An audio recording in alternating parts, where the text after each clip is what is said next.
was taken from Seattle by a pimp to another state, and I was forced to prostitute.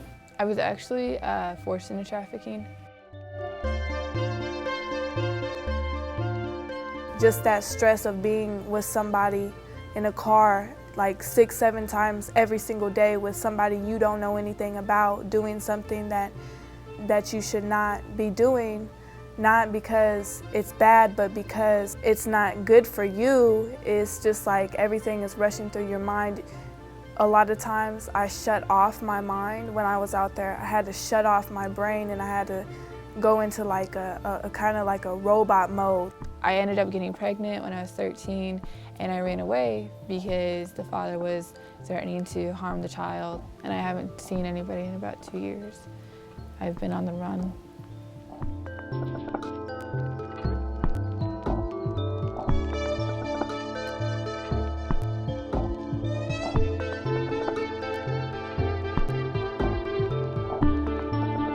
Started out on the streets. I started probably I think I started the first street outreach in the nation of going out and talking to kids that were on the streets. I set up the first drop-in center in the heart of Hollywood. There was just all of a sudden a flood of kids on the streets in 1979 because of a change in legislation. And I was there. I was on the streets working with adult prostitutes, and adult prostitutes, I mean 19, 20-year-olds, a 15-year-old here or there, and then all of a sudden in a few weeks, there were hundreds of kids that were 14, 15, 16 years of age, some as young as 11. Child prostitution starts at home. These children have been sexually abused at the hands of their first caregivers, whether it's mom, dad, the drug dealer for mom or dad, a relative. They have never had anyone that they could ever trust. And they learn immediate gratification because they get rewards for the sex. They also learn that they don't have to play by the rules, and that is probably the biggest difficulty in terms of trying to teach them when they're trying to enter the mainstream. This is the Children of the Night classroom. In here, kids receive a lot of one-on-one attention. We tutor for the GED. They take actual coursework, and the completion of 10 classes will help them achieve a high school diploma. I don't remember how I first heard about TM, but I knew of TM when in the 60s when I was growing up. So when David presented it to me, I thought, great, let's try it. I mean, it was not scary to me. It wasn't offensive to me. I don't think there's anything wrong with being quiet and trying to gather yourself, particularly with the kind of chaotic life I live and the chaotic life that our kids live and they're coming out of, and with their post-traumatic stress syndromes and their flashbacks. I thought, let's try it. And I cautioned them. I said, silence is they like to keep the world crazy and chaotic because silence is the enemy, because that stuff's going to come up. Yeah, I do have flashbacks. I used to have them a lot. I mean, every day, more than once a day. I learned TM, Transcendental Meditation, about 3 months ago. The first time I did it, it was like the most calming experience I had ever had in my whole life.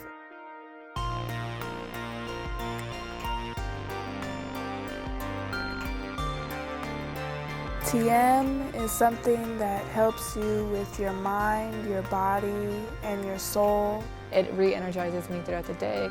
It helps me focus in school. It's a stress reliever, I think, for almost all of us, including staff. In times meditating with them, and someone would burst into tears, and I said, what was it? And they'd say, it was when my dad molested me, and I'd say, okay. And we were done with it.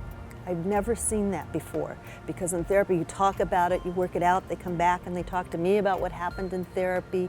The psychiatrist people give them medications, which they need sometimes, but not as a way of coping for the rest of their lives, so that suppresses the memory.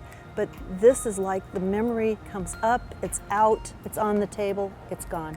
The deep silence that we have when I do TM is something that I look forward to just about every day, because I don't get that throughout the day. I have thoughts constantly popping up from my past. It's not as common now that I have started TM, but they're still there. And when I am in meditation, I just have a deep silence that I can't replace.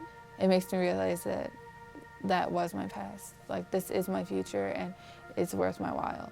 It's gonna be totally awesome.